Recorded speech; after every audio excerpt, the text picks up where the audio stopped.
राधे कृष्णा बहनों, जय माँ संतोषी जी की। आज शुक्रवार के दिन संतोषी माता जी का व्रत किया जाता है, जिसकी कथा इस प्रकार है।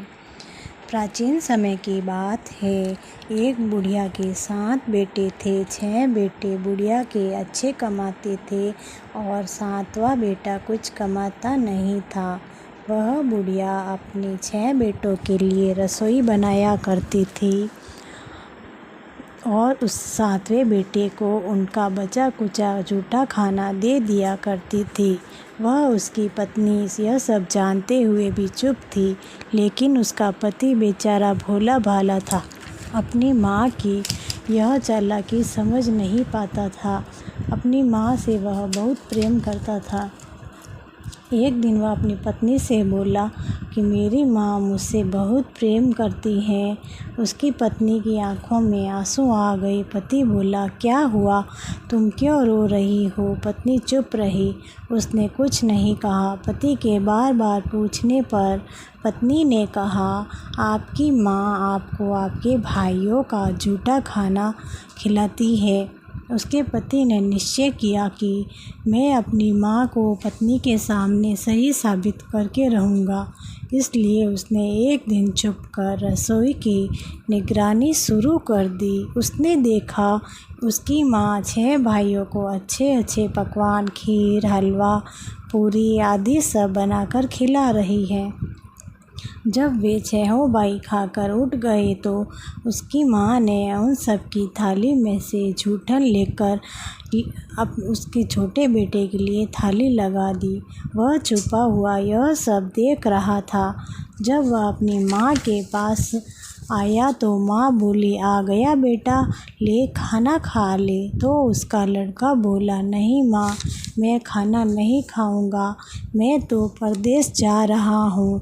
तो उसकी माँ बोली, कल जाता आज ही चला जा यहाँ से। इसके बाद वह गौशाला पहुँचा, जहाँ उसकी पत्नी गोबर के उपले थाप रही थी।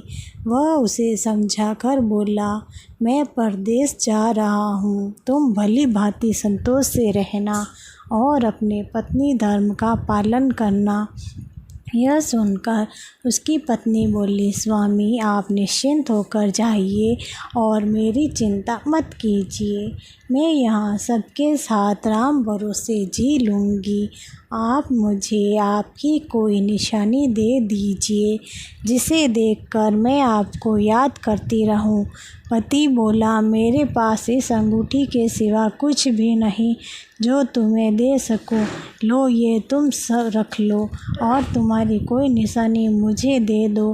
पत्नी बोली, मेरे पास ये गोबर से भरे हुए हाथ है। यह कहकर उसने अपने हाथ की छाप अपने पति के पेट पर मांड दी। इतना कहकर वह वहाँ से चल दिया। चलते चलते वह दूर एक नगर में पहुँचा। वहाँ एक धनी सेठ की दुकान पर पहुँचा और उससे बोला, सेठ जी, आप मुझे नौकरी पर रख लो, मुझे पैसों की बहुत ज़रूरत है। सेठ को नौकर की आवश्यकता थी। उसने बोला, ठीक है, लेकिन काम ईमानदारी और मेहनत से करना और तुम्हारा काम देखकर ही तनख्वाह दूंगा। कुछ गड़बड़ी की तो हाथों हाथ निकाल दूंगा। लड़का बोला, ठीक है। वह सेठ की दुकान पर दिन रात मेहनत करने लगा। सेठ उसकी मेहनत और ईमानदारी से बहुत प्रभावित हुआ। सेठ की दुकान 1 से 4 गुना हो गई। सेठ ने खुश होकर लड़के को अपने व्यापार में आधा हिस्सेदार बना दिया। उधर उसकी पत्नी को सास व जेठानियाँ बहुत सताती थी। पत्नी उसे ज़्यादा काम करवाती, खाने को नाम भर के लिए देती थी। एक दिन वह जंगल से लकड़ी काट कर घर आ रही थी। रास्ते में उसने देखा कि कुछ औरतें मंदिर में पूजा और कथा कर रही हैं। तो वह उस औरतों के पास गई और उनसे पूछा कि तुम ये सब क्या कर रही हो? ये कैसा व्रत है और क्या है, मुझे भी बताओ। तब एक स्त्री बोली, आज शुक्रवार के दिन माता संतोषी जी की व्रत, पूजा और कथा होती है। इसे करने से मन वांछित फल मिलता है। गरीबी, रोग, कलह, मुकदमे आदि सब खत्म होते हैं। संतान सुख, धन संपत्ति सुख, सौभाग्यवत दूर बैठे पति के दर्शन प्राप्त होते हैं। मन की शांति व मनपसंद वर मिलता है। उन्होंने उसे व्रत की विधि बता दी। उससे जो लकड़ियाँ जंगल से काटी थी वो सारी बेचकर चना व गुड़ खरीद कर लेकर आई और मंदिर में आकर बोली, माँ, मैं बहुत दुखी हूँ, अज्ञानी हूँ, मूर्ख हूँ, मुझे कुछ नहीं पता। आप मेरे सभी कष्ट दूर करें। वह अब हर शुक्रवार ऐसा ही करती। एक दिन माता को उस पर दया आ गई। एक शुक्रवार को उसके पति का खत उसके पास आया और अगले शुक्रवार को उसके द्वारा भेजा गया धन उसके पास आया। वह फिर माता के मंदिर गई और रोई।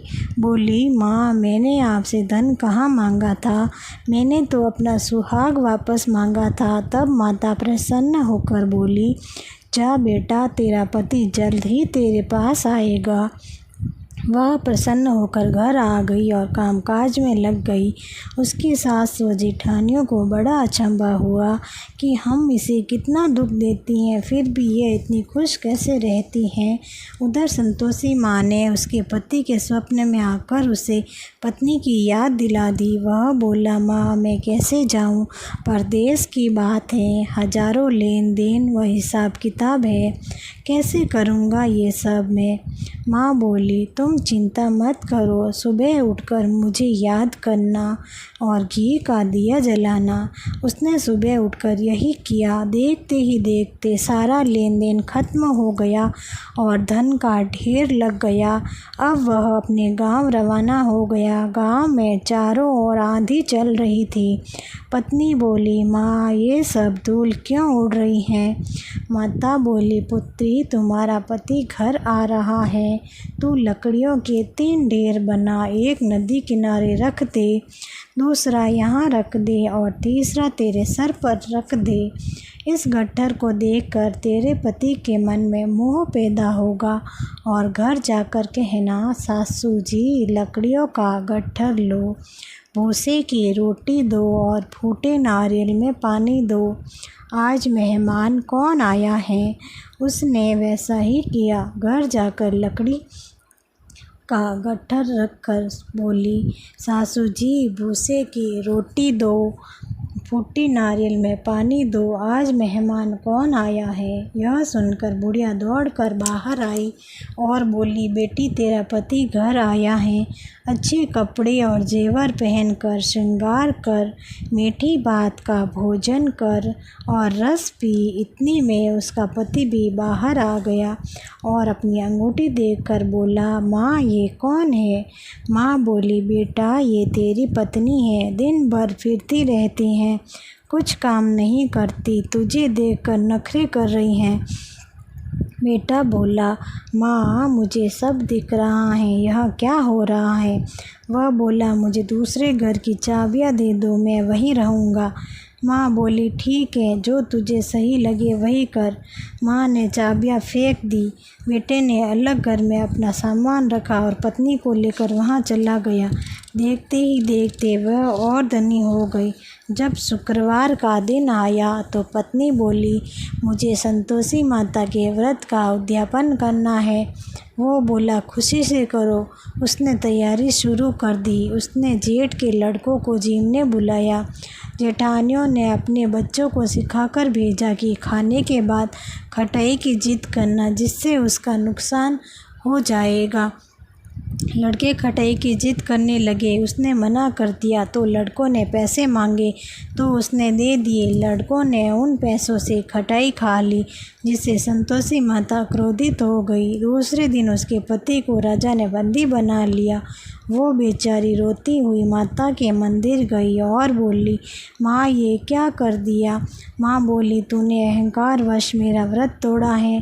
पुत्री बोली, मैंने तो अनजाने में बच्चों को पैसे दिए थे, मुझसे भारी भूल हुई है माँ, मुझे माफ़ करो, मैं दोबारा उद्यापन करूँगी। माँ बोली, जा, तेरा पति तुझे रास्ते में आता दिखेगा।